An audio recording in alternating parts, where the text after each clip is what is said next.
Fue frente a todos, familiares, vecinos, empleados, que ella cayó de rodillas con sus niñas a su alrededor. Los ojos llenos de lágrimas, el vestido gastado, las manos temblorosas. Pero lo que más llamó la atención en esa escena no fue el llanto. Fue lo que sostenía entre las manos. Nadie se atrevió a acercarse. Todos allí sabían que algo grave había ocurrido. Pero nadie estaba preparado para lo que vendría después.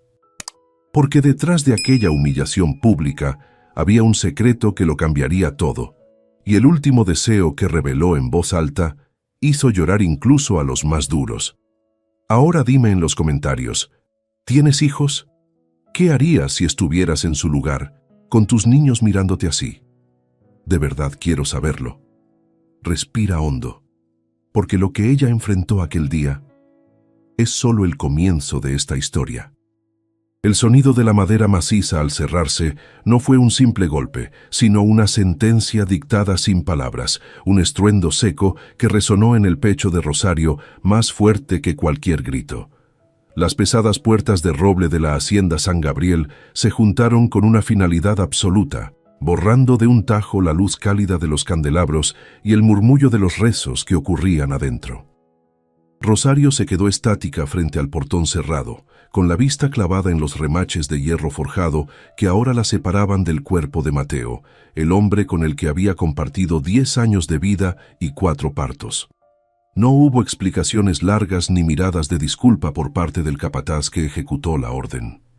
Simplemente la empujaron hacia atrás, hacia la tierra suelta del camino real, dejándola allí como si fuera un animal que estorba en la entrada de una iglesia. El cielo de San Juan del Río, encapotado y gris como una lámina de plomo, amenazaba con romper en llanto mucho antes que ella. Rosario sintió cómo sus rodillas cedían, no por debilidad de espíritu, sino por el peso físico de la humillación que acababa de recibir frente a todo el pueblo. A su alrededor, aferradas a las telas desgastadas de su falda, estaban sus 4 hijas. Clara, la mayor, con sus trenzas apretadas y los ojos llenos de una confusión adulta. Lucía y Ana, gemelas en el miedo, que se abrazaban entre ellas, y la pequeña Valentina de apenas 2 años, que no entendía la muerte ni el rechazo, y solo extendía sus brazos hacia la puerta cerrada, pidiendo por su papá. La imagen era de una crudeza insoportable, una familia partida por la mitad, donde la sangre de los apellidos pesaba más que el amor que se habían jurado. Nadie en el pueblo se atrevió a acercarse en ese primer momento, paralizados por ese miedo atávico que se tiene a los dueños de la tierra en el México de 1910. Los peones miraban desde la distancia, con los sombreros en la mano y la cabeza gacha, reconociendo la injusticia, pero incapaces de levantar la voz contra doña Bernarda. La matriarca había dado la orden desde su silla de alto respaldo. En esa casa se velaba al patrón, al heredero legítimo, y no había lugar para la mujer del campo y sus hijas mestizas. Rosario sabía que, para esa mujer de corazón de piedra, ella nunca había sido una esposa, sino un error de juventud de Mateo, una mancha en el linaje impecable de los Almazán, que ahora, con la muerte de él, finalmente podían intentar borrar. El frío comenzó a descender junto con la tarde, un aire helado que bajaba de la sierra y se colaba por los pliegues del rebozo de Rosario. Ella no se levantó del lodo. Mantuvo la espalda recta, aunque por dentro sentía que sus órganos se contraían del dolor. No era solo el duelo de haber perdido a Mateo por esa fiebre repentina y traicionera. Era la violencia de que le robaran el derecho a despedirse, de sostener su mano fría una última vez y arreglarle el cabello como a él le gustaba. Adentro, en el salón principal, imaginaba a gente que apenas conocía a Mateo, primos lejanos, socios comerciales, amigos de su madre, fingiendo un dolor mesurado y elegante, bebiendo café y hablando en susurros, mientras las verdaderas dueñas de su corazón tiritaban a la intemperie. Clara, con sus 10 años recién cumplidos, fue la primera en romper el silencio opresivo que las rodeaba. Tiró suavemente del brazo de su madre y preguntó con un hilo de voz por qué la abuela no las quería, por qué no podían entrar si papá estaba ahí. Rosario tuvo que tragar saliva, un nudo áspero y amargo, para poder contestar sin que la voz se le quebrara. No podía sembrar odio en el corazón de sus hijas, no todavía, no cuando el cuerpo de su padre aún estaba presente en la tierra. Acarició la mejilla de la niña, limpiando una mancha de tierra, y le dijo simplemente que hay gente que tiene el alma tan llena de cosas viejas que ya no les cabe el cariño. Fue una respuesta incompleta, pero suficiente para que Clara volviera a guardar silencio, mirando con rencor las ventanas iluminadas de la hacienda. La llovizna comenzó a caer poco después, una brizna molesta y constante que no limpiaba, sino que hacía que el polvo del camino se convirtiera en un barro pegajoso. Rosario acomodó a las niñas debajo de un viejo árbol de mezquite que crecía cerca del muro perimetral, el único refugio que la naturaleza les ofrecía ante la crueldad humana. Se quitó su propio rebozo para cubrir a Valentina y a Ana, quedándose ella expuesta a la humedad que pronto le caló la blusa hasta los huesos. No se movería de ahí. Esa era su protesta silenciosa, su única arma. Si doña Bernarda pensaba que ella se iría avergonzada a esconderse en su jacal, estaba muy equivocada. Se quedaría allí, como una estatua de barro y dignidad, hasta que sacaran el cuerpo de Mateo. Desde las ventanas altas de la casa grande, a veces se veía una sombra moverse tras las cortinas de encaje. Rosario imaginaba que era doña Bernarda, vigilando, asegurándose de que las intrusas se hubieran marchado. Pero Rosario se mantenía firme, con la mirada fija en la piedra gris del muro. Recordaba las manos de Mateo, manos que, a diferencia de las de su madre, no temían al trabajo ni a la tierra. Recordaba cómo él había renunciado a los lujos de esa misma casa para vivir con ella en la sencillez y cómo esa decisión le había costado el desprecio eterno de su familia. Ahora, muerto él, la protección se había esfumado, y la realidad caía sobre ellas con todo su peso brutal. El hambre comenzó a molestar a las niñas cuando la noche se cerró por completo. Valentina lloriqueaba bajito, un sonido que taladraba el corazón de Rosario más que cualquier insulto. Buscó en sus bolsillos y solo encontró un pedazo de pan duro que había guardado de la mañana, un trozo miserable que partió en 4 pedazos exactos, negándose a comer ella misma. Mientras las niñas masticaban en la oscuridad, Rosario sintió el roce del papel contra su piel, escondido dentro de su corsé. Era la carta, el último encargo de Mateo. Doña Bernarda creía tener todo el poder, todo el dinero y toda la autoridad, pero no sabía que Rosario guardaba la verdadera voluntad de su hijo pegada al pecho, una voluntad que pesaba más que todo el oro de la hacienda. El pueblo de San Juan del Río se fue apagando. Las luces de las casas lejanas desaparecieron una a una, dejando a la viuda y a sus huérfanas en una soledad absoluta. Solo se escuchaban los grillos y el sonido lejano de los caballos en las caballerizas de la hacienda. Era un aislamiento total, una exclusión social tan palpable que se sentía como una pared física. Nadie salió a ofrecerles un techo. El miedo a las represalias de la patrona era un manto efectivo que cubría la compasión de los vecinos. Rosario entendió entonces que estaba sola en el mundo, que su única patria eran esas 4 niñas y que su única defensa era la verdad que llevaba oculta. Pasaron las horas y el frío se volvió un cuchillo. Las niñas se durmieron amontonadas unas contra otras, buscando calor humano, mientras Rosario vigilaba el sueño con los ojos ardiendo por el cansancio y la sal de las lágrimas no derramadas. No era momento de flaquear. Al amanecer, cuando sacaran a Mateo para llevarlo al cementerio de los ricos, ella tendría que estar de pie, no como la sirvienta que doña Bernarda quería ver, sino como la esposa legítima que era. Se limpió la cara mojada por la lluvia con el dorso de la mano curtida y respiró hondo, llenando sus pulmones con el aire húmedo de la noche, preparándose para la guerra silenciosa que estallaría con la primera luz del sol. La madrugada avanzó con una lentitud exasperante, como si el tiempo mismo se hubiera congelado por respeto al luto o por indiferencia ante el sufrimiento de las que esperaban afuera. El frío de la sierra bajó con más fuerza, transformando la llovizna en una escarcha fina que cubría los matorrales y endurecía el lodo del camino.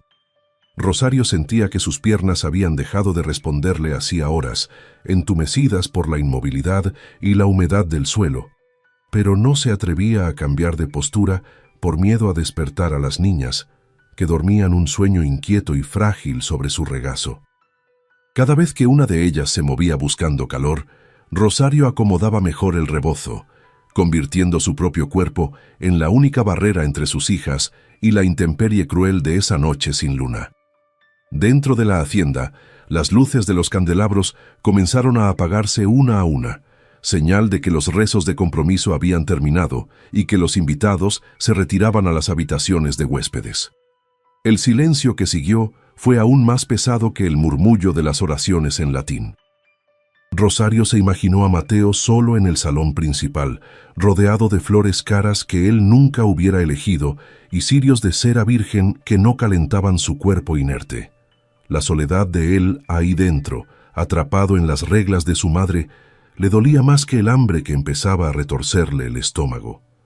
Pensó en cuántas veces Mateo le había dicho que odiaba la frialdad de esa casa, y ahora, ironía cruel del destino, estaba prisionero en ella para siempre. Fue cerca de las 3 de la mañana cuando un sonido distinto al viento la sacó de su estupor. Eran pasos arrastrados, lentos, que venían del interior de la propiedad, acercándose a la reja lateral del jardín de servicio. Rosario tensó el cuerpo, temiendo que fuera algún capataz enviado para echarla definitivamente a la carretera, pero la figura que se recortó contra la penumbra no llevaba armas ni actitud amenazante. Era una sombra encorvada, pequeña, que se movía con la cautela de quien conoce cada piedra del terreno. Al acercarse a los barrotes, la luz tenue de un farol distante reveló el rostro surcado de arrugas de don Anselmo, el viejo jardinero que había enseñado a Mateo a trepar árboles cuando era niño, el único que lo había querido sin condiciones dentro de esos muros. El anciano no dijo nada al principio. Sus ojos acuosos recorrieron la escena miserable de la viuda y las huérfanas tiradas en el barro. Con manos temblorosas por la edad y el miedo a ser descubierto, sacó de entre sus ropas un jarro de barro envuelto en un trapo limpio y un par de panes dulces aplastados. Los pasó a través de los barrotes oxidados con una reverencia que ningún rico le había ofrecido jamás a Rosario. El calor del recipiente fue lo primero que sintió sus manos heladas, un alivio físico tan intenso que casi le provocó el llanto que había estado conteniendo. Aquel gesto, pequeño y clandestino, era la primera muestra de humanidad que recibían desde que Mateo había cerrado los ojos y venía de quien menos tenía para dar. «Tómelo rápido, niña Rosario», susurró Anselmo con una voz que sonaba a hojas secas. «Si la patrona se entera, me echa a la calle sin miramientos, pero no podía dejarlas así». El patrón Mateo no me lo perdonaría nunca. El viejo miró hacia la casa grande con desconfianza, persignándose rápidamente. Le contó en voz baja que adentro el ambiente estaba pesado, que las velas se apagaban solas sin que hubiera corriente de aire, y que los perros no dejaban de aullar en las perreras. Para la gente sencilla del campo, esas eran señales claras. El alma de Mateo no estaba descansando, no estaba conforme con la farsa de velorio que le habían montado lejos de su verdadera familia. Rosario despertó a las niñas con suavidad, urgiéndolas a beber sorbos pequeños del café aguado pero caliente que Anselmo les había traído. Clara y Lucía comieron el pan con desesperación, migaja a migaja, mientras Ana sostenía el jarro con ambas manos para calentar sus dedos entumecidos. Verlas comer, ver cómo recuperaban un poco de color en las mejillas pálidas, le dio a Rosario una nueva oleada de fuerza. No estaba sola. Tenía aliados invisibles, gente que, aunque no tuviera poder ni voz, reconocía la verdad. Agradeció a Anselmo con una mirada profunda, sin palabras, porque el nudo en la garganta no la dejaba hablar, y el viejo asintió antes de desaparecer nuevamente en la oscuridad del jardín como un fantasma bondadoso. La última hora antes del amanecer fue la más difícil, cuando la temperatura descendió a su punto más crítico y la oscuridad se volvió absoluta antes de ceder. El cuerpo de Rosario dolía en cada coyuntura, una rigidez dolorosa que le recordaba que no era de piedra, aunque tuviera que parecerlo. Se obligó a estirar las piernas, a mover los brazos para que la sangre circulara, preparándose para lo que venía. Sabía que doña Bernarda intentaría salir temprano hacia el cementerio para evitar las miradas curiosas del pueblo, para enterrar el escándalo junto con su hijo lo más rápido posible. Pero Rosario ya no tenía miedo. El café de Anselmo y la certeza de la inquietud de Mateo le habían devuelto la claridad de pensamiento. Cuando la primera luz, gris y lechosa, comenzó a delinear las montañas del horizonte, la hacienda despertó. Se escucharon los relinchos de los caballos percherones siendo enganchados a la carroza fúnebre y el grito seco de los mozos de cuadra.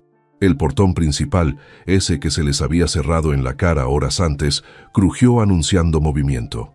Rosario puso de pie a sus hijas una por una. Con los dedos rígidos por el frío, les limpió las caras con el borde de su enagua, les acomodó las trenzas deshechas y les sacudió el polvo de los vestidos remendados. No permitiría que nadie las mirara con lástima. Eran las hijas de Mateo Almazán, y aunque no llevaran sedas ni encajes, llevarían la frente en alto. Los primeros en salir fueron los criados, hombres y mujeres que desviaban la mirada avergonzados al ver que la viuda seguía allí, inamovible como un roble viejo. Algunos se quitaron el sombrero disimuladamente, un respeto silencioso que no se atrevían a vocalizar. Luego salió el cura del pueblo, el padre Tomás, un hombre bueno pero débil de carácter, que palideció al verlas bloqueando el paso. Sabía que se avecinaba un conflicto y que él, como mediador de Dios y de los ricos, quedaría atrapado en medio. Rosario lo miró fijamente a los ojos hasta que él tuvo que bajar la vista, reconociendo su propia cobardía al no haber insistido en que las dejaran entrar la noche anterior. Finalmente, el sonido pesado de las ruedas de madera sobre el empedrado anunció la salida del cortejo. La carroza negra, adornada con penachos de plumas oscuras y cristales biselados, avanzó lentamente hacia la salida, tirada por 4 caballos negros impecables. Detrás venía doña Bernarda, caminando con la ayuda de un bastón de ébano con empuñadura de plata, vestida de un luto tan riguroso que parecía una sombra recortada contra la mañana gris. Su rostro era una máscara de piedra, pero al ver a Rosario plantada en medio del camino, sus ojos destellaron con una furia contenida. El momento había llegado. No habría más espera ni más silencio. El choque entre dos mundos, entre la sangre y el amor, estaba a punto de estallar frente a todo San Juan del Río. El resoplido de los caballos percherones fue lo único que rompió el silencio sepulcral de la mañana, lanzando nubes de vapor caliente al aire gélido justo frente al rostro de Rosario. La inmensa carroza negra se detuvo a escasos metros de ella, una montaña de madera tallada y barniz oscuro que parecía diseñada para aplastar cualquier cosa que no tuviera apellido ilustre. Los animales, nerviosos por la tensión que sus jinetes transmitían a través de las riendas, golpeaban los adoquines húmedos con sus cascos cerrados, creando un ritmo metálico y amenazante que hizo temblar el suelo bajo los pies descalzos de las niñas. Rosario no retrocedió ni un milímetro. Sintió el aliento bestial de las bestias en su propia piel, pero mantuvo la barbilla en alto, clavando sus ojos en la figura oscura que reinaba desde el interior del carruaje como una gárgola antigua y despiadada. Doña Bernarda no esperó a que su cochero bajara a abrirle la portezuela. La empujó ella misma con un golpe seco de su bastón, descendiendo los escalones del vehículo con una agilidad sorprendente para su edad, alimentada por la pura indignación. Su vestido de seda negra crujió al tocar el suelo fangoso, una ofensa imperdonable para una mujer que vivía obsesionada con la pureza y las apariencias. Se plantó frente a la viuda, irguiéndose cuán alta era, y la miró con ese desprecio absoluto que solo se aprende tras generaciones de mandar sin ser cuestionada. No veía a una madre sufriendo, ni a unos nietos huérfanos. Veía un obstáculo sucio, un estorbo plebeyo que se atrevía a manchar la solemnidad de su duelo privado con su presencia inoportuna y su pobreza evidente. «Quítate de mi camino, mujer insolente». El grito de Bernarda rasgó el aire como un látigo, haciendo que varios peones cercanos dieran un paso atrás instintivamente. Ya has causado suficiente vergüenza a esta familia en vida de mi hijo. No permitiré que conviertas su entierro en un espectáculo de mercado. La anciana golpeó el suelo con la punta metálica de su bastón, salpicando lodo hacia las piernas de Clara, quien se encogió asustada contra la falda de su madre. La crueldad de Bernarda no era caliente y pasional. Era fría, calculada y afilada como un bisturí. Esperaba que la orden fuera obedecida de inmediato, como siempre ocurría en sus tierras, donde su palabra era ley y el destino de los hombres dependía de su humor matutino. Rosario sintió como el miedo intentaba trepar por su garganta, un sabor metálico y amargo que conocía bien, pero lo tragó con fuerza. Apretó las manos de sus hijas hasta que sus nudillos se pusieron blancos, transmitiéndoles en silencio la orden de no moverse. No era momento de ser la sirvienta sumisa que agachaba la cabeza.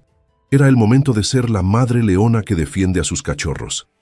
Recordó las noches en que Mateo lloraba en sus brazos por la dureza de esa mujer, y esa memoria le dio una armadura invisible.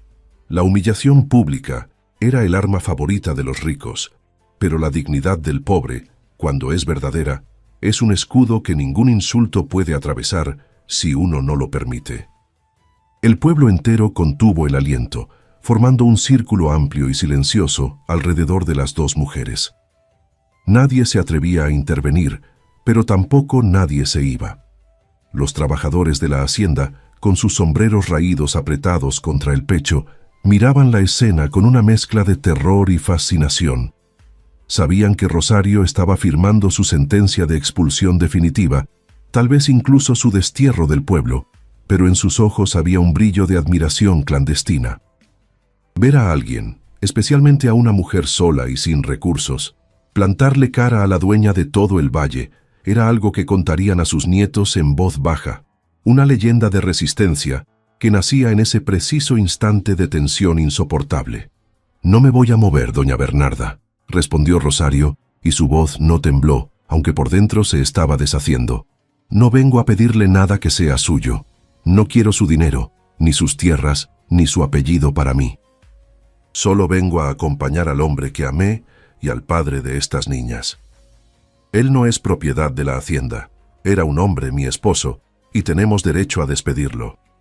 Sus palabras, pronunciadas con una calma que contrastaba violentamente con la furia de la matriarca, resonaron en el aire húmedo. No gritó, no insultó, simplemente expuso una verdad humana tan básica que hizo que la autoridad de Bernarda pareciera por un segundo, pequeña y mezquina, frente a la grandeza del dolor genuino. La cara de la anciana se transformó, pasando de la palidez de la ira a un rojo violento. No estaba acostumbrada a que la desafiaran, y mucho menos una nadie enfrente de sus empleados. Hizo una señal imperiosa al cochero, un hombre corpulento que sostenía las riendas con manos sudorosas, ordenándole avanzar. «Si no se quita por las buenas, que los caballos le enseñen su lugar.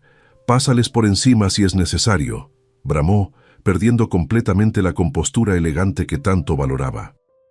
El cochero dudó, mirando los ojos grandes y aterrorizados de las niñas que bloqueaban el paso. Era un hombre rudo, acostumbrado a obedecer, pero la orden de arrollar a una familia era un límite que su conciencia, por más dormida que estuviera, se resistía a cruzar.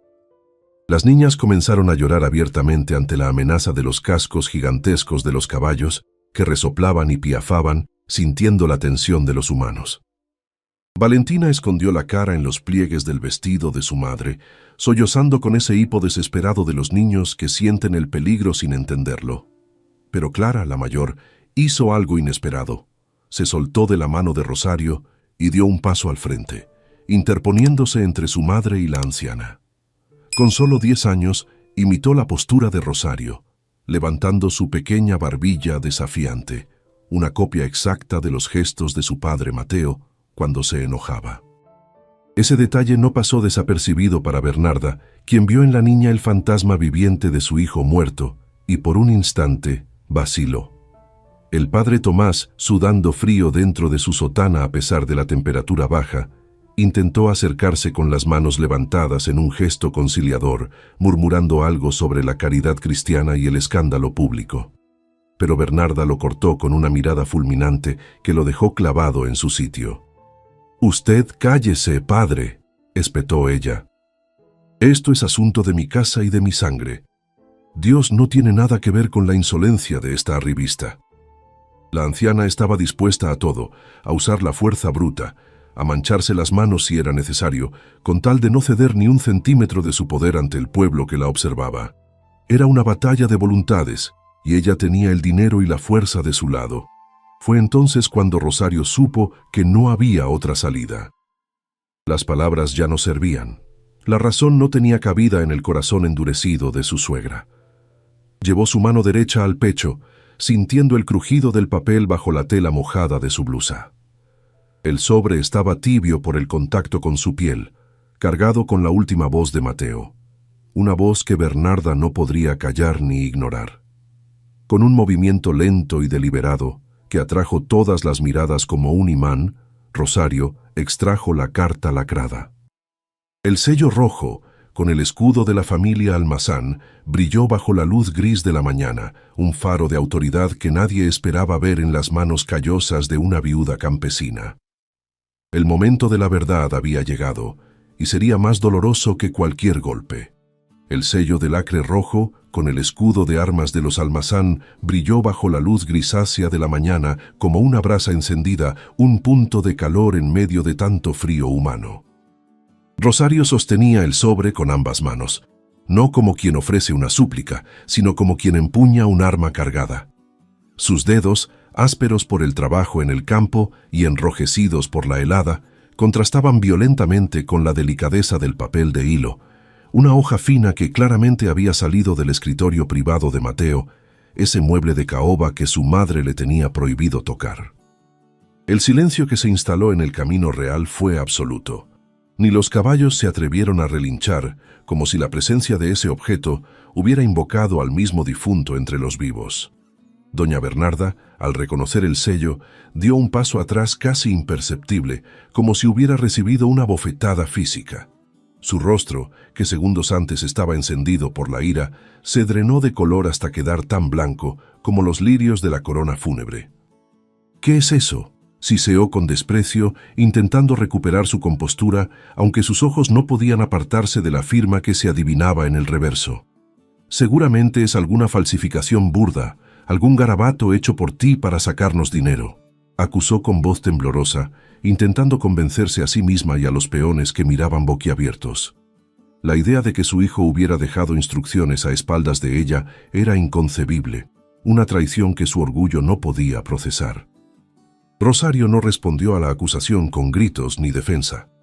Simplemente giró el sobre para que el padre Tomás, que observaba desde la seguridad de su sotana, pudiera verlo claramente.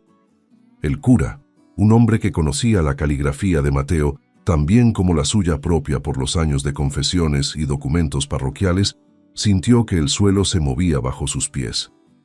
Se acercó con pasos vacilantes, ajustándose los lentes, y al examinar el lacre intacto y la letra firme y angulosa, tuvo que asentir gravemente.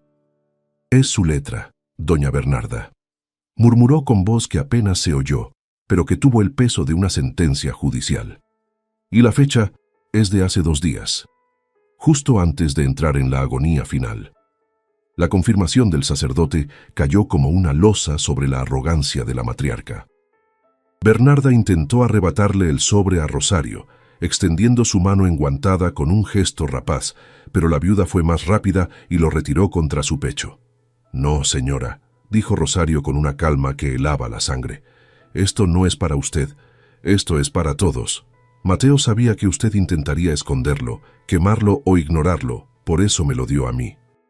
La acusación pública, dicha sin veneno pero con una certeza demoledora, hizo que varios de los presentes bajaran la vista, avergonzados de ser testigos de tanta mezquindad familiar expuesta a la luz del día. Con dedos que ya no temblaban, Rosario rompió el sello.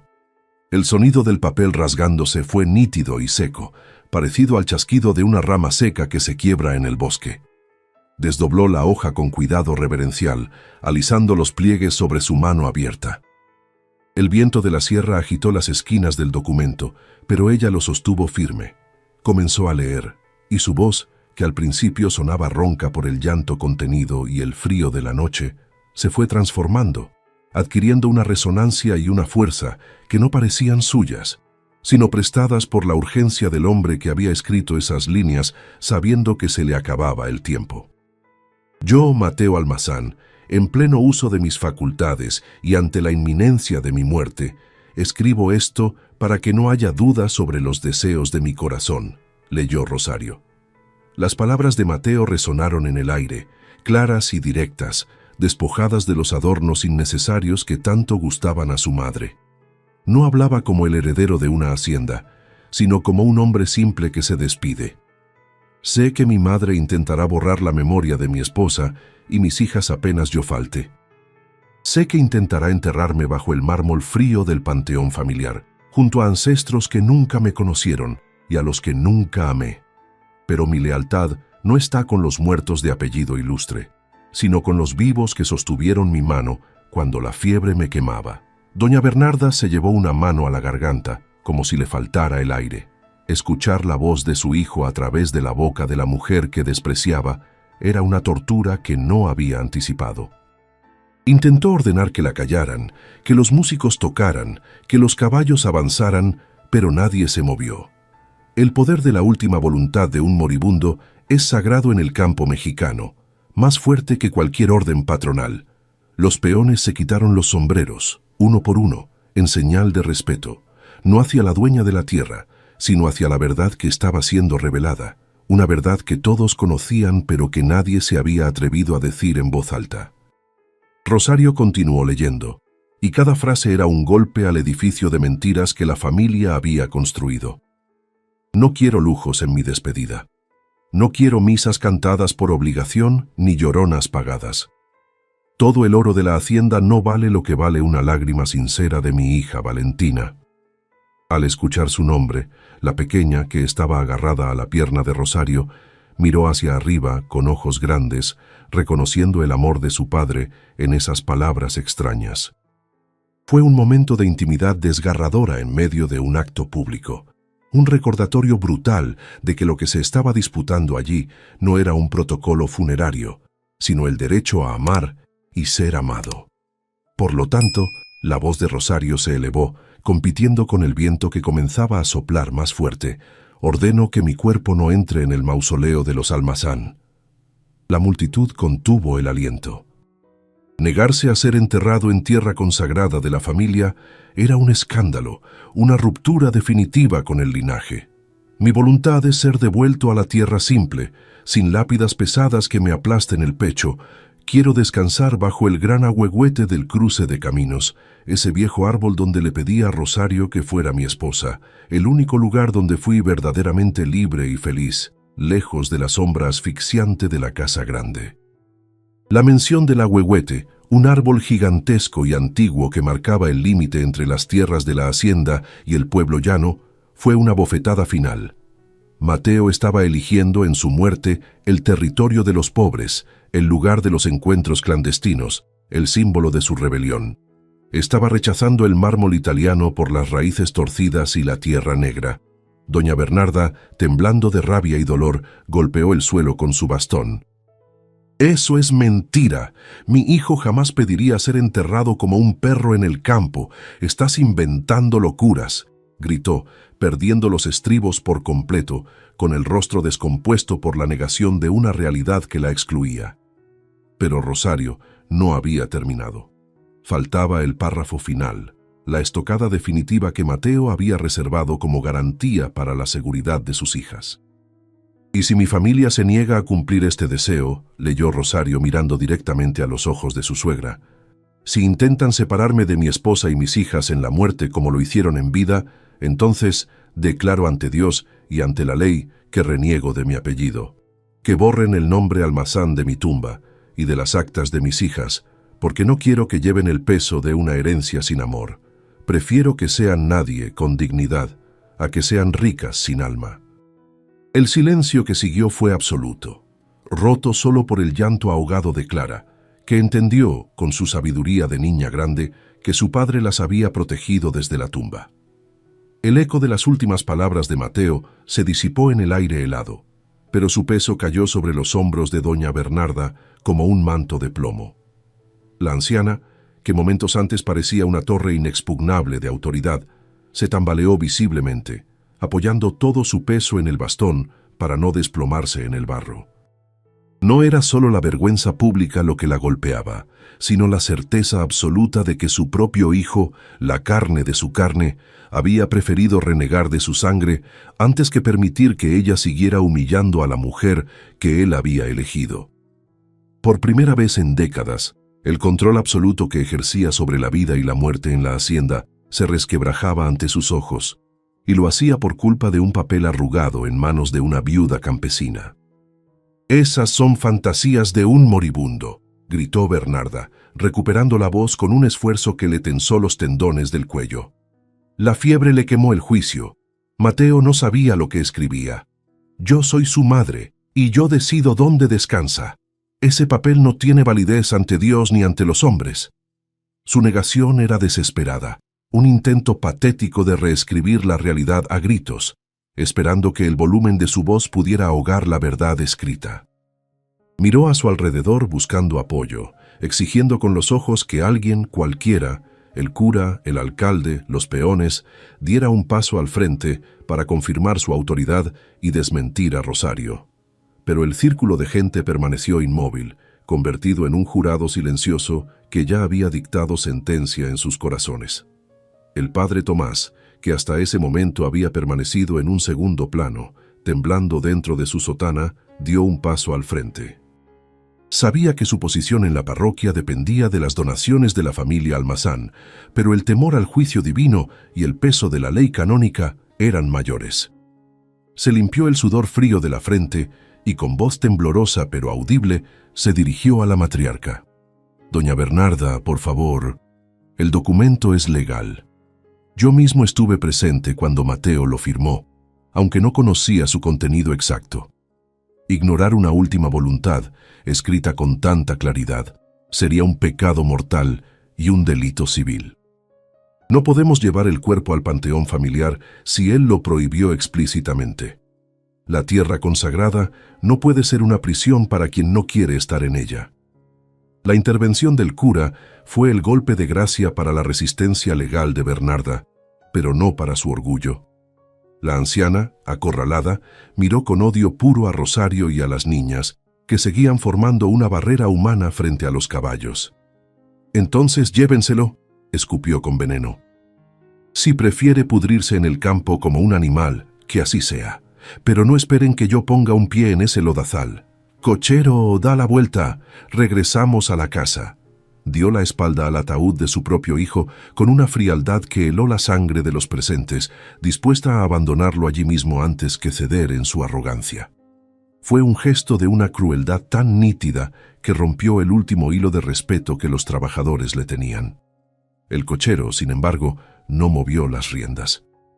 El hombre, un mestizo corpulento que había servido a la familia durante 20 años, miró la espalda rígida de su patrona y luego miró el ataúd de madera fina donde yacía Mateo, el niño al que él había enseñado a montar a caballo.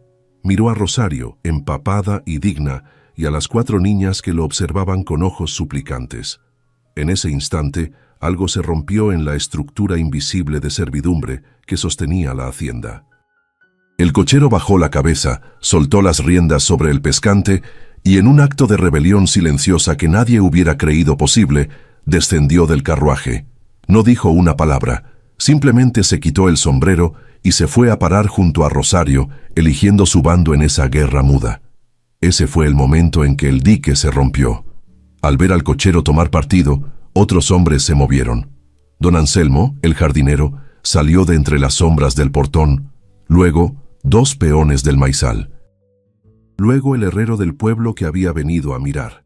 Uno a uno, los hombres sencillos de San Juan del Río se acercaron a la carroza fúnebre, ignorando los gritos histéricos de doña Bernarda que les ordenaba detenerse.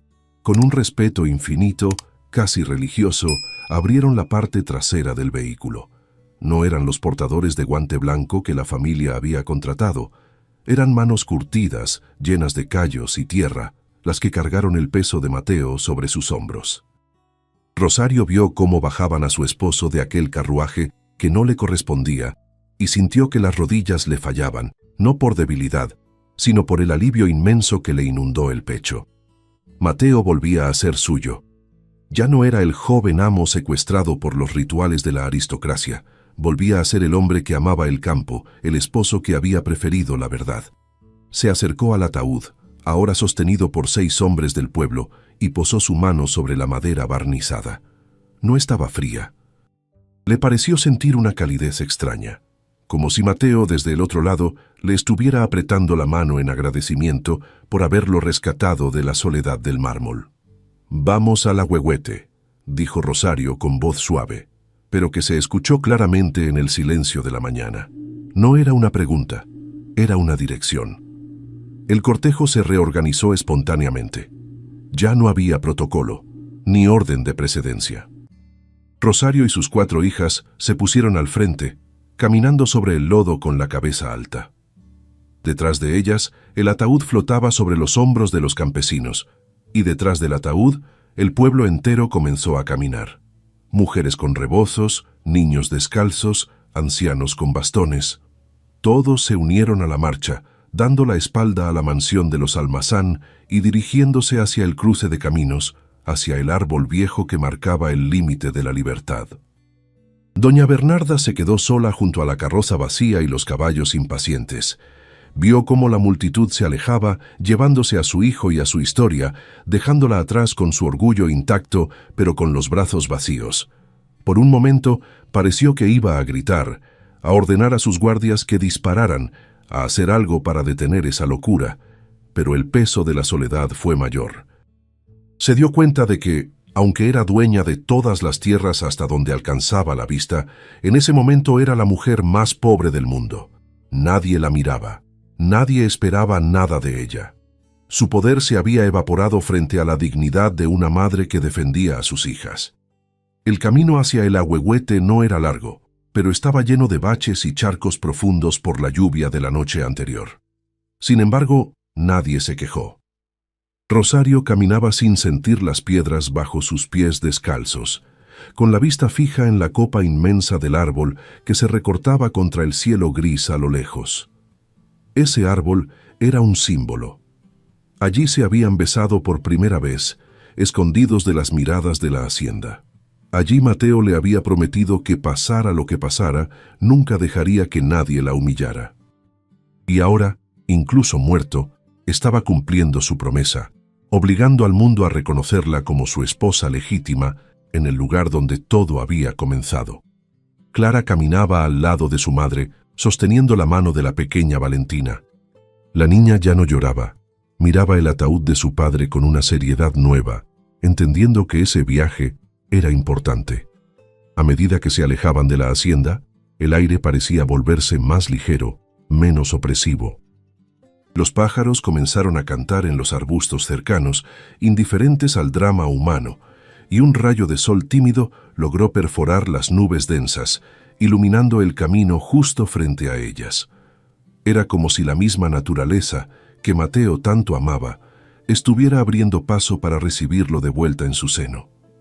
La marcha fúnebre se convirtió en algo más que un entierro. Era una procesión de victoria. No había música lúgubre, solo el sonido de cientos de pasos sobre la tierra mojada y el murmullo de los rezos espontáneos que la gente comenzaba a elevar. Rosario no miró hacia atrás ni una sola vez. Sabía que doña Bernarda seguía allí, parada como una estatua de sal, pero ya no le importaba. El miedo se había quedado atrás, en el portón cerrado. Ahora, con cada paso que daba hacia el Ahuehuete, Rosario sentía que estaba recuperando no solo a su esposo, sino su propia vida, reescribiendo el destino de sus hijas con la tinta indeleble del coraje.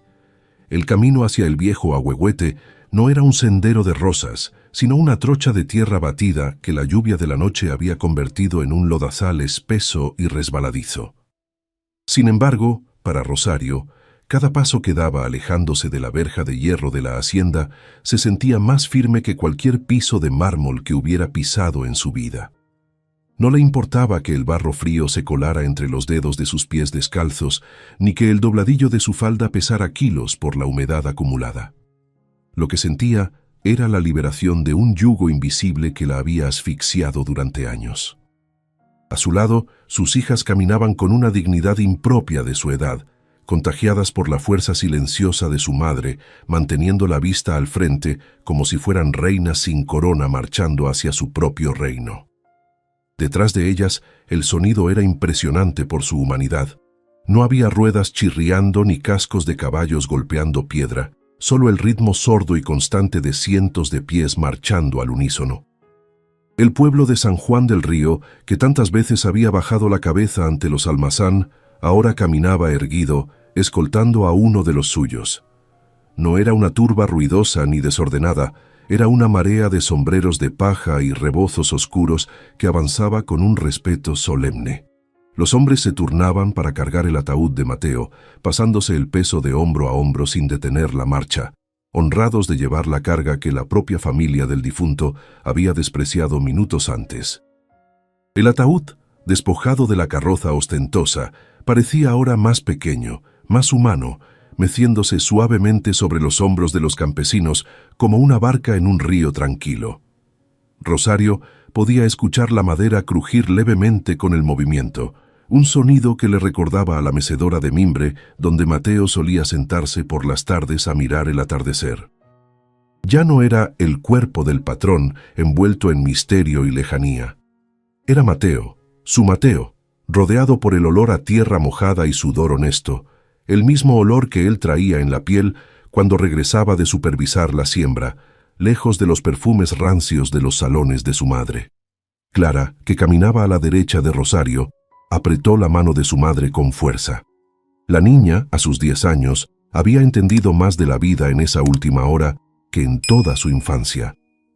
Miraba a los hombres que cargaban a su padre y veía en sus rostros curtidos una tristeza genuina, una lágrima furtiva que se escapaba por una mejilla sin afeitar. Entendió entonces que el amor no se mide por la cantidad de velas en un velorio, sino por las manos dispuestas a cargarte cuando ya no puedes caminar. Esa lección, grabada a fuego en su memoria infantil, sería la herencia más valiosa que Mateo le dejaría, mucho más que cualquier apellido o cuenta bancaria. A medida que avanzaban, el paisaje cambiaba. Dejaron atrás los muros altos y las rejas de la hacienda para adentrarse en el campo abierto, donde el maíz crecía alto y verde. A lo lejos, recortado contra el cielo plomizo que empezaba a abrirse, se alzaba el ahuehuete milenario. Era un gigante de raíces nudosas y ramas que se extendían como brazos protectores, un testigo mudo de la historia del valle mucho antes de que los almazán pusieran la primera piedra de su mansión. Para Mateo, ese árbol había sido su catedral, su confesionario y su refugio. El único lugar donde las reglas de su madre no tenían poder y donde podía ser simplemente un hombre enamorado de una mujer sencilla. Rosario sintió un nudo en la garganta al ver el árbol acercarse. Recordó la tarde, hacía 12 años, en que Mateo la citó allí bajo la excusa de revisar unos linderos. Recordó cómo él, temblando más que una hoja al viento, sacó un anillo sencillo de plata, el único que pudo comprar con sus ahorros secretos, y le pidió que compartiera su vida, advirtiéndole que sería una vida difícil, lejos de la aprobación de su familia. Ella había dicho que sí sin dudarlo, sellando su destino bajo esas mismas ramas que ahora, en un ciclo perfecto y doloroso, lo recibirían para su descanso eterno. No había rencor en su corazón por la dureza de la vida que les tocó, solo gratitud por haberla vivido juntos. Cuando llegaron al pie del árbol, el cortejo se detuvo. No había fosa cavada. Doña Bernarda, en su soberbia, no había enviado a nadie a preparar el terreno porque nunca creyó que se atrevieran a desafiarla. Pero eso no detuvo a los hombres. Sin que nadie diera una orden, aparecieron palas y picos. Eran herramientas de trabajo desgastadas por el uso diario en la milpa, no instrumentos ceremoniales. Los campesinos comenzaron a cavar la tierra negra y fértil con un vigor respetuoso, turnándose para abrir el lecho donde descansaría su amigo. El sonido del metal golpeando la tierra era rítmico, casi musical, una canción de cuna primitiva que devolvía al hombre al polvo del que vino. El padre Tomás, que había seguido la procesión a una distancia prudente, llegó finalmente al círculo, jadeando un poco por el esfuerzo y el lodo en sus zapatos. Miró a Rosario con una mezcla de vergüenza y admiración. Sabía que su lugar estaba allí, bendiciendo esa tierra no consagrada por la iglesia, pero santificada por el amor. Sacó su estola morada del bolsillo, la besó y se la colocó sobre los hombros, asumiendo su deber sagrado, lejos de los altares dorados. Nadie le reprochó su cobardía anterior. En ese momento, bajo la sombra inmensa del ahuehuete, solo importaba que Mateo no se fuera sin una oración sincera. A lo lejos, en la entrada de la hacienda, la figura negra de doña Bernarda seguía inmóvil, observando. Era un punto oscuro y solitario en la inmensidad del paisaje, una nota discordante que ya no tenía fuerza para interrumpir la melodía de la despedida. Rosario la miró por última vez, no con odio, sino con una lástima profunda. Esa mujer tenía todo el poder del valle, pero no tenía a nadie que llorara por ella con la sinceridad con la que el pueblo lloraba a Mateo. Se dio cuenta de que la verdadera pobreza no era la falta de dinero, sino la soledad del alma endurecida. Bernarda había ganado muchas batallas en su vida, pero había perdido la guerra más importante, la del corazón de su propio hijo. Finalmente, la fosa estuvo lista, profunda, oscura y oliendo a raíces y humedad. Los hombres bajaron el ataúd con cuerdas, con una delicadeza extrema, hasta que la madera tocó el fondo. Rosario se acercó al borde. Tenía en la mano un puñado de flores silvestres que Valentina había recogido en el camino, pequeñas margaritas y flores de campo que no costaban nada, pero valían todo. Las dejó caer sobre la tapa del ataúd, viendo cómo los pétalos blancos brillaban en la oscuridad de la tierra. «Descansa, mi amor», susurró, sintiendo que una parte de ella se iba con él, pero sabiendo que otra parte, la más fuerte, se quedaba arriba para luchar por las 4 semillas que él le había dejado. La última palada de tierra cayó sobre la fosa con un sonido sordo y definitivo, sellando no solo el cuerpo de Mateo, sino un capítulo entero en la vida de San Juan del Río. El montículo de tierra oscura quedó desnudo bajo la sombra inmensa del ahuehuete, sin cruces de hierro forjado ni ángeles de mármol que vigilaran el sueño eterno, solo coronado por las flores silvestres que Valentina y sus hermanas habían depositado con reverencia infantil. Rosario se quedó mirando la tumba fresca, sintiendo que una parte de sus entrañas se quedaba enterrada allí abajo, mezclada con las raíces y los gusanos, pero obligó a sus pulmones a seguir respirando. El aire olía a humedad y a cera quemada de las pocas velas que los vecinos habían encendido, un aroma que se quedaría impregnado en su memoria olfativa como el perfume triste de la despedida. No hubo discursos grandilocuentes. El silencio del campo y el canto lejano de un censontle fueron la única liturgia que Mateo necesitó para volver al origen. Poco a poco, la multitud comenzó a dispersarse, regresando a sus labores con la cabeza baja y el corazón encogido por la solemnidad del momento. Algunos se acercaron a Rosario para murmurar un pésame rápido, deslizando en sus manos alguna moneda de cobre o un pedazo de pan envuelto en servilletas bordadas, ofrendas de gente que daba lo que no tenía. Sin embargo, en los ojos de todos se leía el mismo mensaje oculto: el miedo. Nadie le ofreció un techo permanente para pasar la noche. Sabían que albergar a la enemiga declarada de doña Bernarda era buscarse la ruina, el despido o algo peor. Rosario, con esa sabiduría amarga que da la desgracia, aceptó las limosnas con dignidad, pero rechazó cualquier ayuda que pudiera comprometer a los suyos. Entendió que su guerra era solitaria y que arrastrar a otros a su infortunio no era la forma de honrar la memoria de su esposo. «Vámonos, niñas», dijo con voz seca, sacudiéndose la tierra de las rodillas. «Tenemos que recoger nuestras cosas antes de que cambien los cerrojos». La caminata de regreso hacia la pequeña casa que habían habitado en los límites de la hacienda fue un vía crucis distinto. Ya no había cortejo ni protección colectiva, solo una mujer y 4 niñas caminando en sentido contrario a la seguridad, adentrándose de nuevo en la boca del lobo. El sol del mediodía, pálido y sin fuerza, iluminaba los campos de agave que tantas veces Mateo había recorrido a caballo. Ahora, esos mismos paisajes parecían ajenos, propiedad prohibida que las miraba con hostilidad. Clara cargaba a la pequeña Valentina, que se había quedado dormida por el agotamiento del llanto, mientras Lucía y Ana se aferraban a la falda de su madre como si el suelo fuera a abrirse bajo sus pies en cualquier momento. Al llegar al sendero que conducía a su hogar, encontraron lo que Rosario temía, pero esperaba. Jacinto, el capataz mayor de la hacienda, estaba parado frente a la puerta de madera, bloqueando la entrada con su cuerpo macizo. No estaba solo.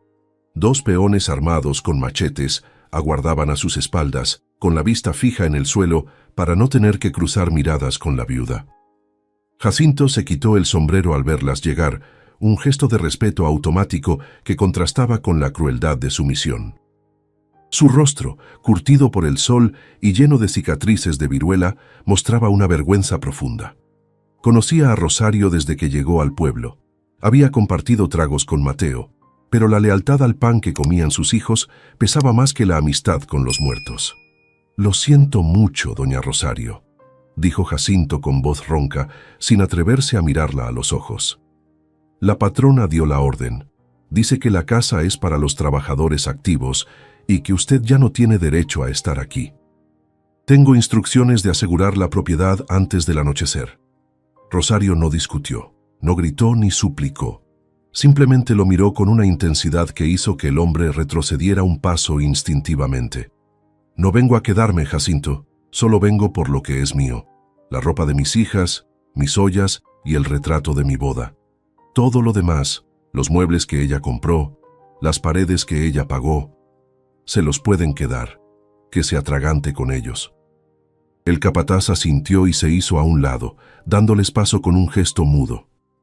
«Tienen 1 hora», murmuró, como si estuviera concediéndoles un favor ilegal. Rosario empujó la puerta y el chirrido de las bisagras oxidadas sonó como un lamento. El interior de la casa estaba tal como lo habían dejado la noche anterior, detenido en el tiempo. La taza de café de Mateo seguía sobre la mesa, con el líquido ya evaporado y una aureola oscura en el fondo. Su camisa de trabajo colgaba del respaldo de la silla, conservando aún la forma de su espalda.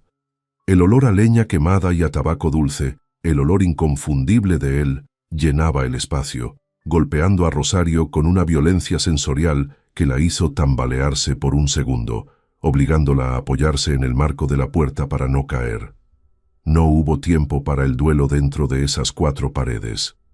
Con una eficiencia militar nacida de la desesperación, Rosario comenzó a dar órdenes.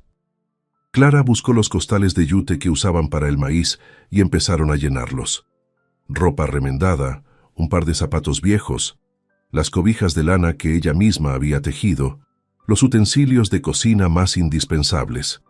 Cada objeto que tocaban era un recuerdo que dolía, pero también una herramienta para la supervivencia. No se llevaron nada que pudiera ser reclamado por la hacienda, ni la platería barata, ni los candelabros, ni siquiera las herramientas de campo de Mateo.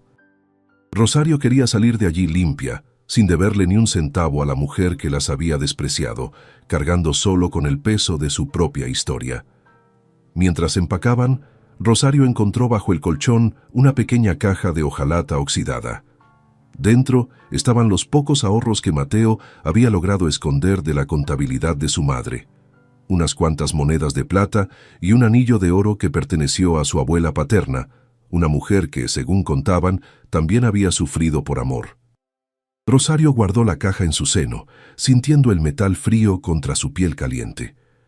Ese pequeño tesoro era todo lo que tenían para enfrentar el mundo, la única barrera entre sus hijas y el hambre absoluta. No era mucho, pero era un secreto, y en tiempos de guerra los secretos valen más que las armas. Salieron de la casa exactamente 50 minutos después. Cada una de las niñas cargaba un bulto acorde a su tamaño, pareciendo pequeñas hormigas obreras expulsadas de su hormiguero. Rosario cargaba el bulto más pesado a la espalda y a Valentina en brazos. Jacinto seguía en la puerta, vigilando el reloj de bolsillo que colgaba de su chaleco. Al verlas salir, hizo una señal a los peones, quienes inmediatamente se adelantaron para cerrar la puerta y colocar un candado grueso y nuevo sobre la aldaba. El sonido metálico del cierre, clac, resonó en el aire de la tarde como un disparo, cortando definitivamente el último lazo físico que las unía a ese lugar. Rosario no miró atrás. No quería darle el gusto a nadie de verla llorar por una casa que nunca había sido verdaderamente suya. Caminaron hacia el camino real, alejándose de los terrenos de la hacienda San Gabriel. El cielo comenzó a teñirse de violeta y naranja, anunciando la llegada inminente de la noche. El frío de la sierra volvía a bajar, mordiendo la piel expuesta de las niñas. No tenían a dónde ir. El pueblo estaba cerca, pero las puertas estarían cerradas por miedo. Rosario miró hacia el horizonte, hacia las colinas peladas donde se veían las ruinas de un viejo molino harinero que había sido abandonado hacía décadas tras un incendio. Era un lugar que la gente evitaba, diciendo que estaba maldito, lleno de escombros y soledad. Allá, pensó Rosario. Nadie las buscaría allí. Nadie las echaría de un lugar que nadie quería. El trayecto hasta el viejo molino fue silencioso y brutal. El cansancio físico comenzaba a cobrar su precio. Las piernas de Ana y Lucía temblaban y Clara tropezaba con las piedras del camino, pero ninguna se quejó. Sabían, con esa intuición precoz de los niños que sufren, que quejarse no serviría de nada. Al llegar a las ruinas, la estructura se alzaba como un esqueleto de piedra negra contra la luna naciente. No tenía techo en la mayor parte, pero una sección de la molienda aún conservaba una bóveda de ladrillo intacta. El suelo estaba cubierto de hojas secas y excremento de murciélago, pero estaba seco. Rosario soltó los bultos, acomodó a las niñas en un rincón protegido del viento y se sentó en una piedra, vigilando la entrada. Por primera vez en 2 días, estaban solas, sin miradas que juzgaran, sin órdenes que obedecer. Eran parias, desterradas y pobres, pero mientras miraba las estrellas aparecer a través de los huecos del techo derruido, Rosario sintió una extraña y poderosa sensación de libertad. La oscuridad dentro del viejo molino no era negra, sino de un azul profundo y fantasmal, teñido por la luz de la luna que se filtraba a través de las vigas colapsadas del techo. El viento silbaba entre los arcos de piedra con un sonido que imitaba lamentos humanos, alimentando las leyendas que mantenían al pueblo alejado de aquel lugar. Sin embargo, para Rosario, esos ruidos no eran amenazas, sino canciones de bienvenida de una estructura que, al igual que ella, había sido desechada por inútil y rota. Acomodó las mantas sobre el lecho de hojas secas que había barrido con una rama, creando un nido precario para sus hijas. El frío de la piedra se colaba por debajo, pero el calor de los 4 cuerpos infantiles apretados entre sí generaba una pequeña isla de temperatura vital en medio de la helada nocturna. Ana y Lucía se durmieron rápido, vencidas por el agotamiento emocional de un día que había durado 100 años, pero Clara permanecía despierta, con los ojos abiertos fijos en la oscuridad. «Mamá, ¿aquí viven los fantasmas?», preguntó con un susurro que apenas venció al viento. Rosario se acostó junto a ella, rodeándola con su brazo, y le acarició el cabello sucio de tierra.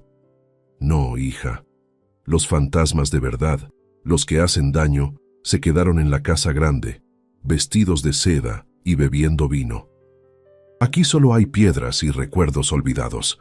Nadie nos va a hacer daño porque nadie quiere entrar aquí». Fue una explicación dura para una niña, pero Rosario había decidido que la verdad sería su única pedagogía a partir de ahora. El hambre volvió a aparecer como un animal persistente en la madrugada. Rosario repartió el último trozo de pan que quedaba, dándoselo a Valentina, que se despertó lloriqueando.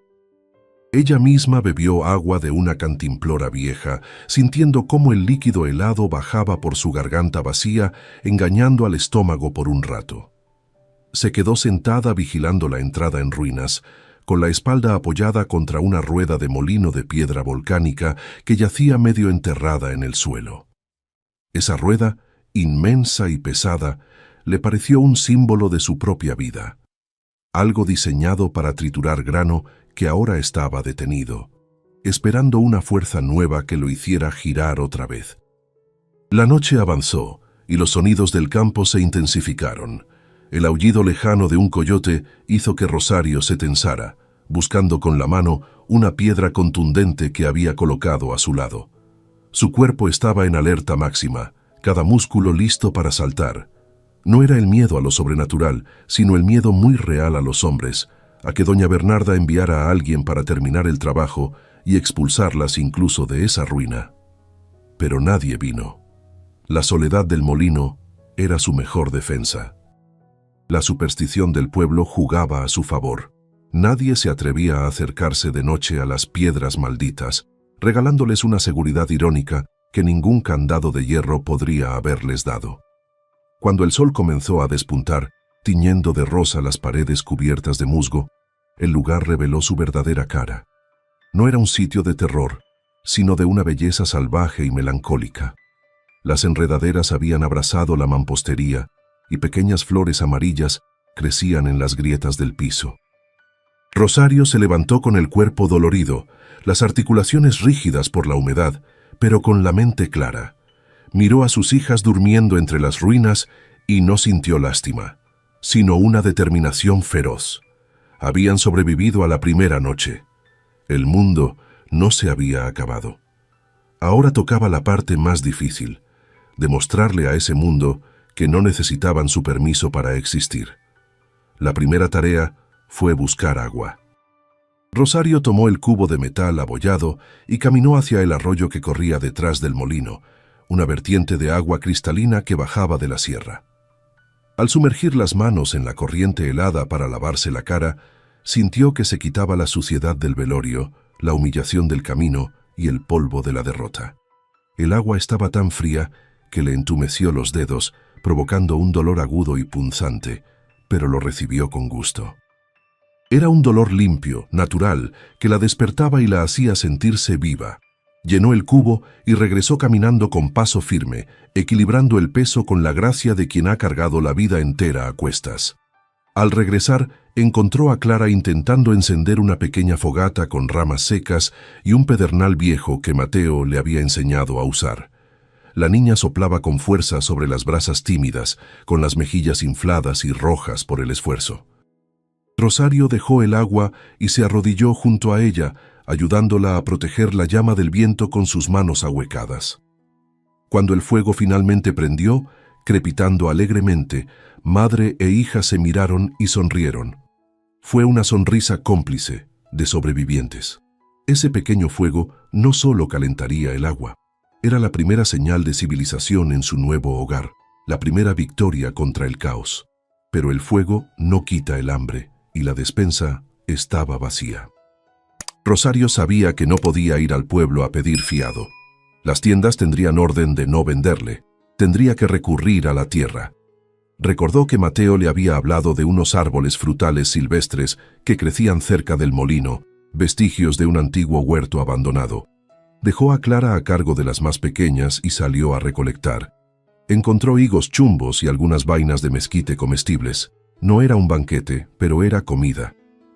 Mientras recogía los frutos espinosos con cuidado, se prometió a sí misma que sus hijas nunca volverían a depender de la caridad de nadie. Fue al mediodía cuando ocurrió lo inesperado. Un grupo de mujeres del pueblo apareció en el sendero que llevaba al molino. No venían con las manos vacías, pero tampoco se acercaron demasiado. Se detuvieron a una distancia prudente y dejaron varios bultos en el suelo. Una canasta con tortillas, frijoles en olla de barro, mantas y algo de ropa. No dijeron nada, no esperaron agradecimientos. Simplemente dejaron las cosas y se dieron la vuelta rápidamente, mirando hacia los lados con temor a ser vistas. Era la solidaridad clandestina de las mujeres, esa red invisible que se teje en silencio cuando los hombres y los poderosos imponen la crueldad.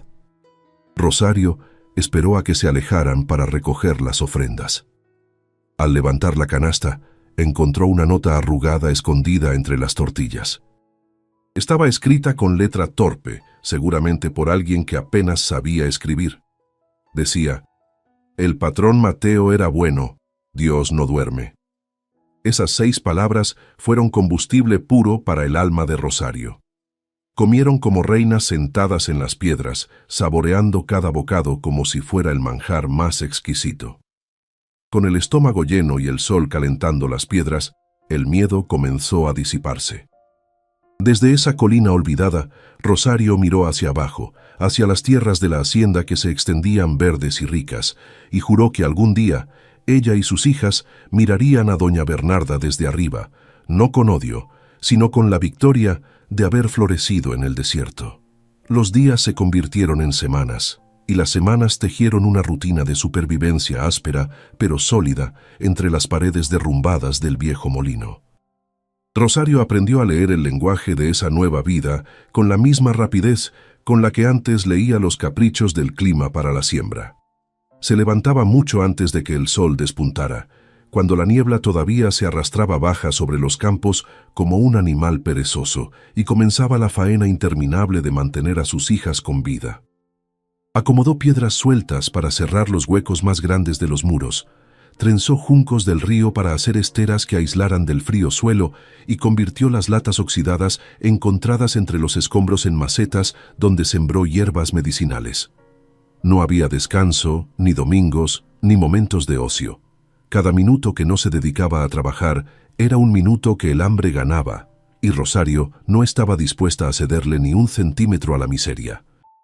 La noticia de su resistencia llegó a oídos de doña Bernarda, quien, encerrada en su mansión, recibía los informes de Jacinto con una mezcla de incredulidad y furia creciente.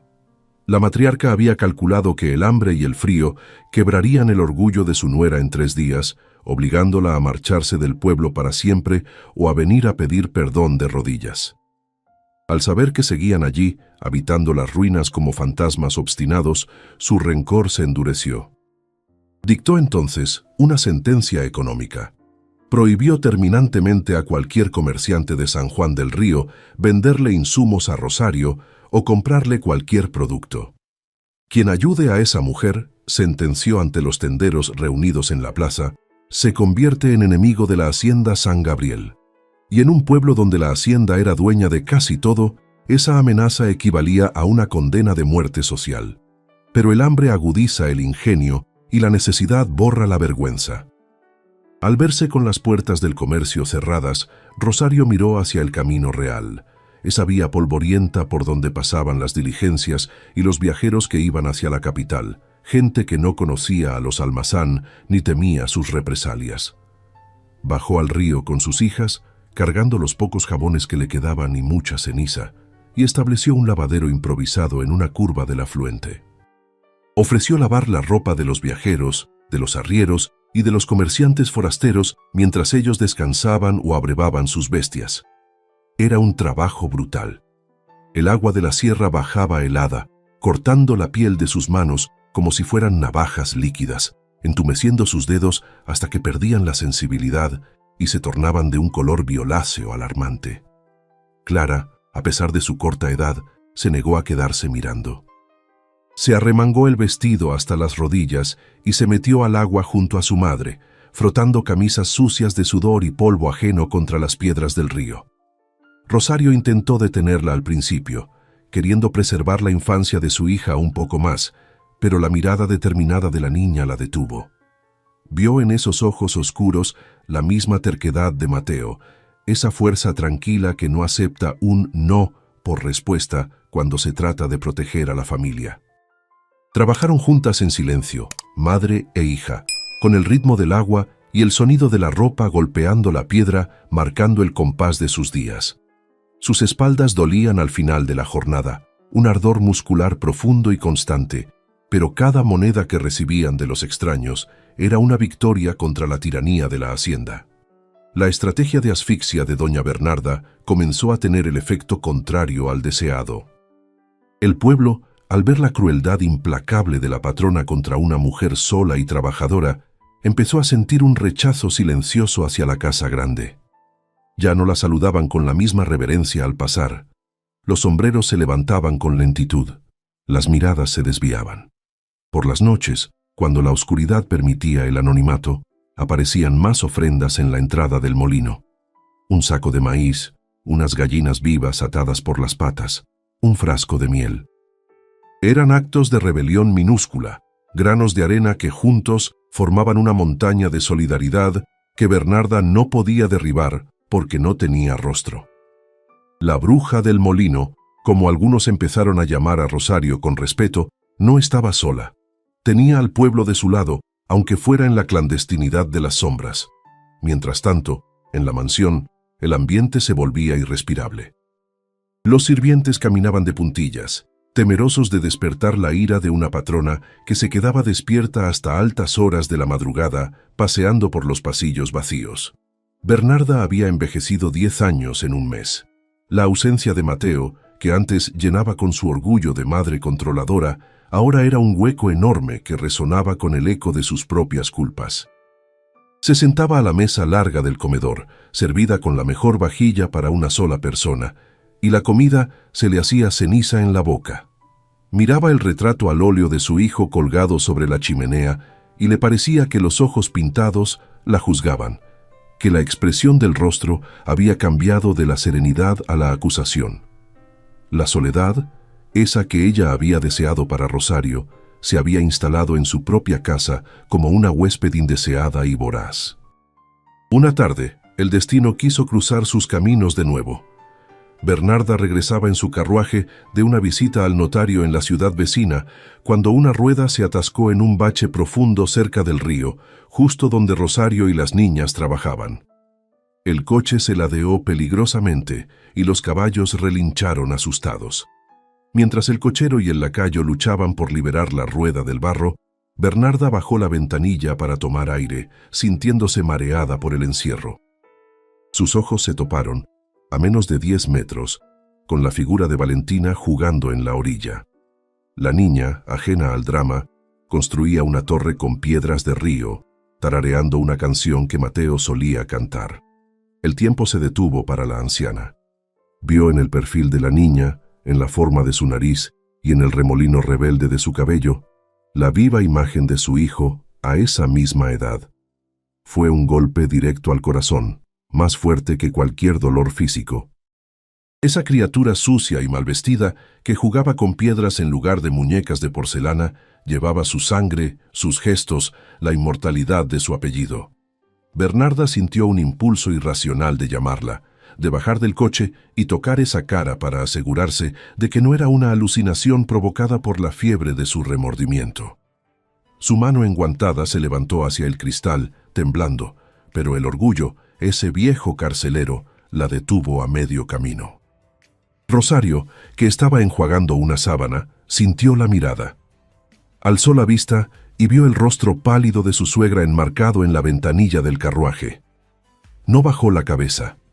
Se irguió, secándose las manos en el delantal, y sostuvo la mirada de la anciana. No hubo odio en sus ojos, solo una tranquilidad inmensa, la tranquilidad de quien no debe nada y no teme a nada. Valentina, al notar la tensión, corrió a abrazar las piernas de su madre, mirando con curiosidad a la señora triste del coche negro. Esa imagen, madre e hija unidas, fuertes, libres bajo el sol, contrastaba dolorosamente con la figura encogida y oscura de Bernarda dentro de su caja de terciopelo.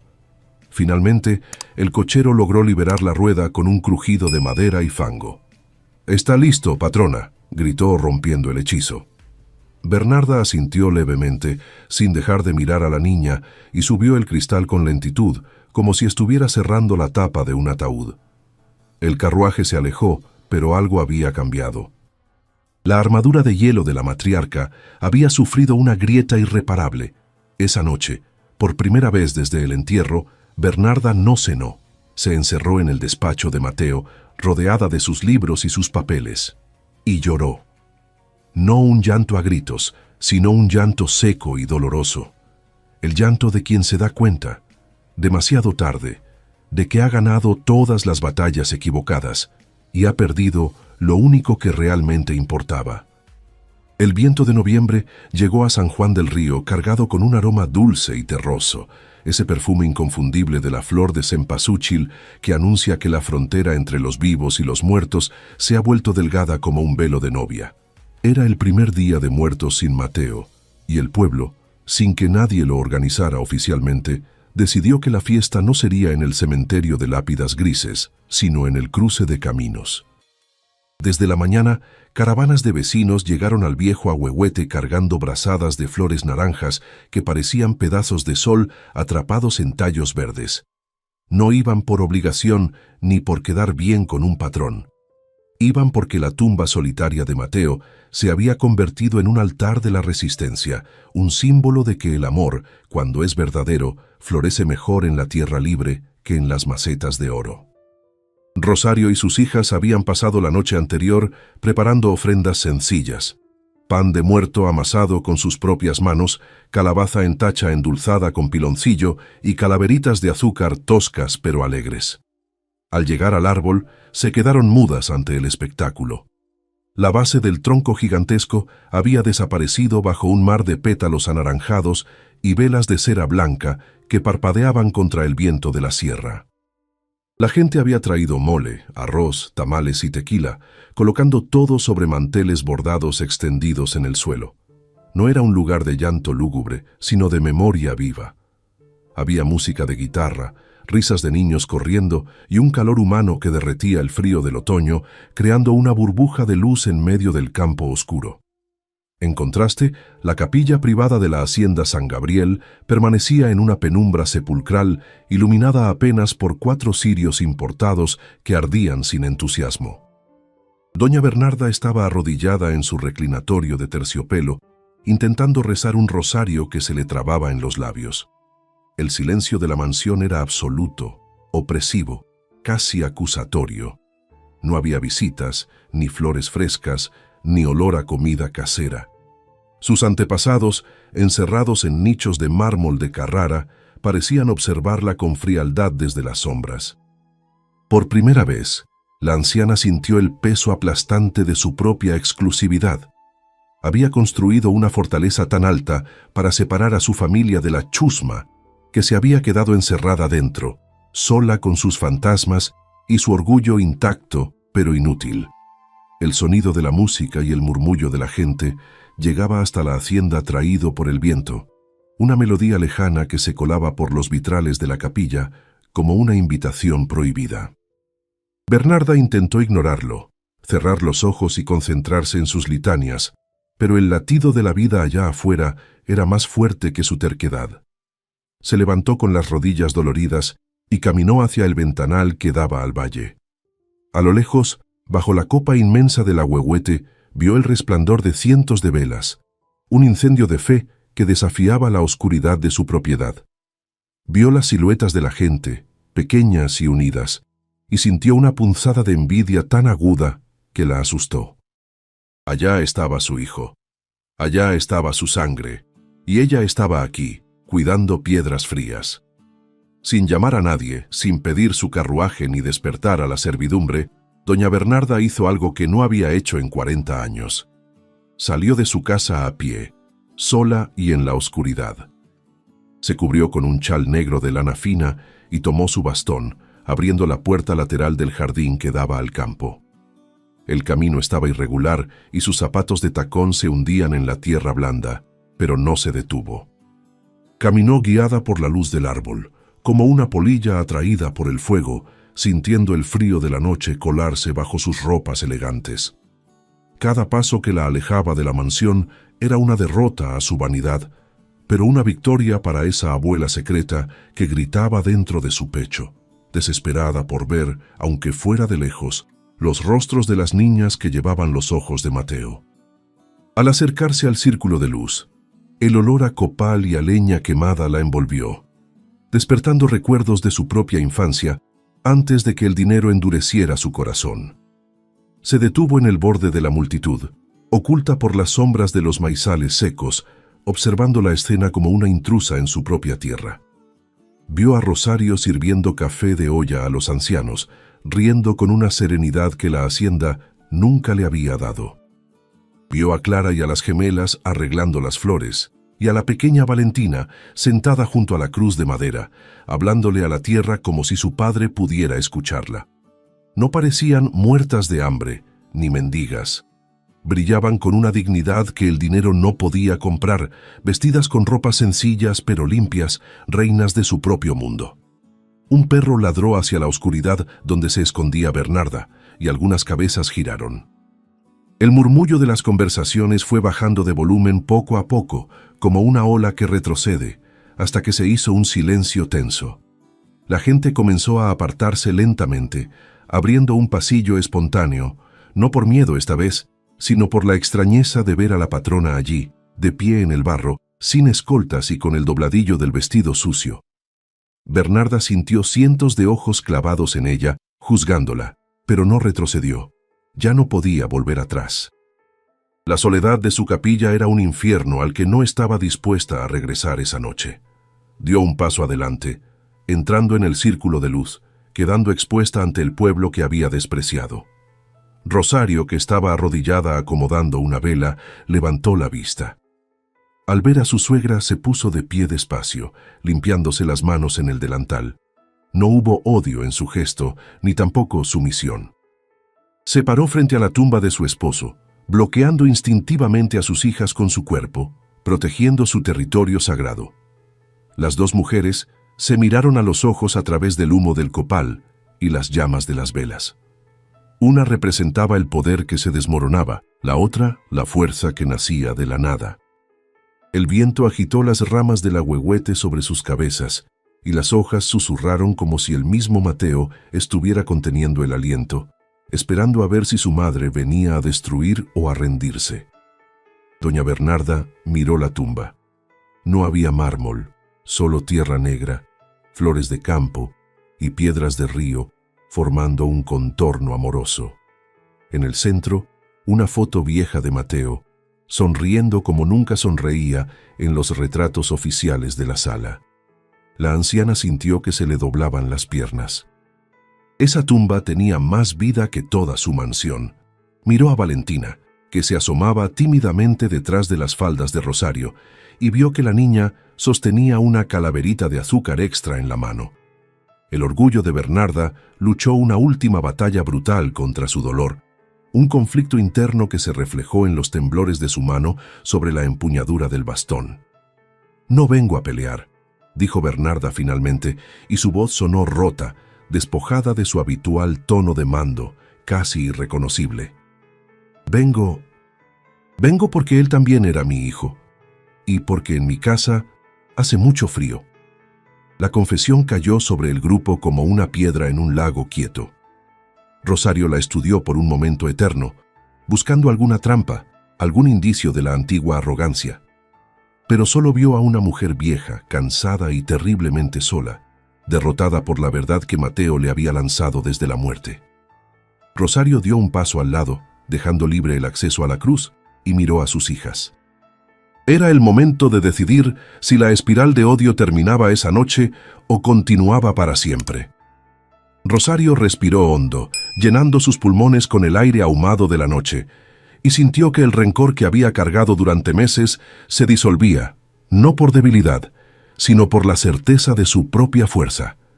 Entendió que devolver odio con odio solo envenenaría el corazón de sus hijas, perpetuando una cadena de dolor que Mateo había intentado romper con su último aliento. Con un movimiento lento y deliberado, se hizo a un lado, abriendo el camino hacia el altar improvisado. No inclinó la cabeza ni hizo una reverencia. Se mantuvo erguida, mirando a la anciana a los ojos como una igual. «Acérquese, doña Bernarda», dijo con voz tranquila, que resonó más fuerte que cualquier grito. «Aquí la tierra es de todos y la muerte no pide apellidos. Si viene en paz a honrar a su hijo, nadie le impedirá el paso». La matriarca avanzó con pasos vacilantes, apoyándose pesadamente en su bastón de ébano, sintiendo cómo sus zapatos finos se hundían en el barro que tanto despreciaba. Cada metro que recorría era una humillación para su orgullo de hacendada, pero un bálsamo necesario para su alma de madre. Al llegar frente a la cruz de madera, Bernarda hizo algo que nadie en San Juan del Río pensó ver jamás. Soltó el bastón, dejándolo caer al suelo, y con un gemido de dolor en sus articulaciones viejas, se arrodilló en la tierra sucia.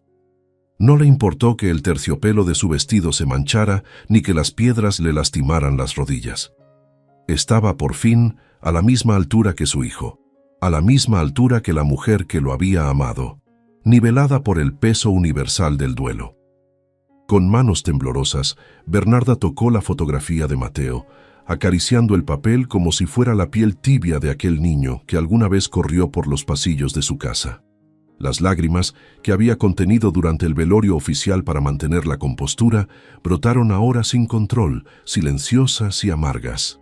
Lloraba por la muerte de él, sí, pero también lloraba por el tiempo perdido, por los años de distanciamiento que ella misma había provocado con su rigidez. Se dio cuenta allí, bajo la luz de las velas y rodeada de campesinos, que su inmensa fortuna no le servía para comprar un minuto más de vida, ni para llenar el vacío inmenso que sentía en el pecho. Fue entonces cuando Valentina, que había estado observando todo con sus grandes ojos oscuros, se soltó de la falda de su madre. La niña no entendía de herencias ni de rencores antiguos, solo veía a una señora mayor llorando, algo que en su inocencia requería consuelo inmediato. Se acercó a Bernarda con pasos cortos y firmes, llevando en sus manos la calaverita de azúcar que había estado guardando. Sin decir una palabra, extendió su mano pequeña y ofreció el dulce a la anciana. Fue un gesto simple, brutalmente humano, que cortó la tensión del aire como un cuchillo caliente atraviesa la manteca. Bernarda levantó la vista y se encontró con los ojos de su hijo clavados en el rostro de su nieta. El parecido era innegable, una firma genética que ninguna disputa legal podía borrar. La anciana tomó la calaverita con una mano y con la otra, envuelta en un guante de encaje negro, tocó la mejilla de la niña. Sus dedos, acostumbrados a dar órdenes y señalar faltas, temblaron al sentir la suavidad de la piel joven. «Valentina», susurró, pronunciando el nombre por primera vez, reconociendo su existencia, validando su sangre. En ese toque, el muro de hielo que separaba a la hacienda del molino se derritió para siempre. El pueblo observaba en un silencio reverencial. No hubo aplausos ni vítores, porque el momento era demasiado sagrado para el ruido. Los hombres se quitaron los sombreros y las mujeres se persignaron, testigos de un milagro que no necesitaba santos. Rosario miró la escena con una mezcla de alivio y melancolía. Sabía que ese acercamiento no borraría mágicamente el pasado, ni les devolvería la casa, ni traería a Mateo de vuelta, pero significaba que sus hijas ya no serían nadie. Habían sido reconocidas, no por un decreto judicial, sino por la fuerza inevitable de la verdad. Habían ganado la guerra sin disparar una sola bala, usando solo la dignidad como escudo. La noche continuó, pero el ambiente había cambiado. Bernarda no se quedó mucho tiempo más. Su cuerpo y su espíritu no aguantaban tanta intensidad. Se levantó con ayuda de Rosario, un contacto físico que selló la tregua, y antes de irse, miró a su nuera. No hubo pedido de perdón explícito. Las palabras eran demasiado difíciles para una mujer de su alcurnia, pero hubo un asentimiento, una mirada de respeto entre dos madres que compartían una pérdida. Bernarda recogió su bastón y caminó de regreso hacia la oscuridad de la hacienda, pero ya no iba tan erguida ni tan sola. Llevaba consigo la imagen de sus nietas y el sabor dulce y triste de la reconciliación. Los años pasaron sobre San Juan del Río. Rosario nunca regresó a vivir a la mansión, ni aceptó el dinero que Bernarda intentó enviarle meses después.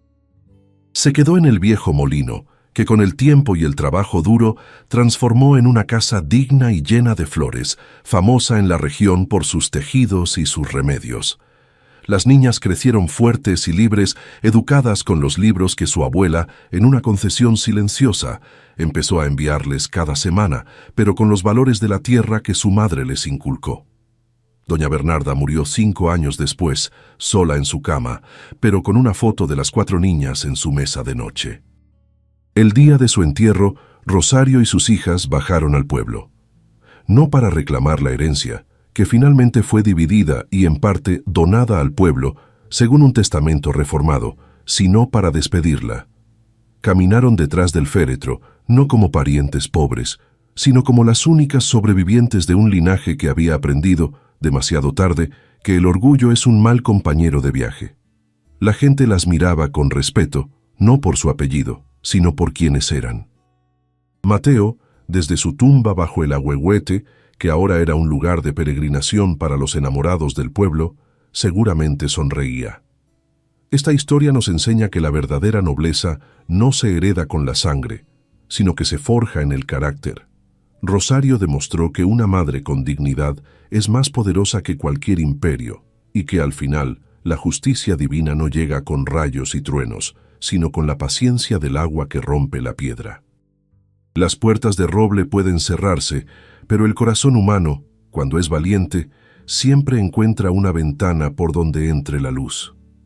Mateo descansó donde quiso, y sus hijas florecieron donde nadie creía que pudieran hacerlo, recordándonos que el amor es la única herencia que la muerte no puede arrebatarnos.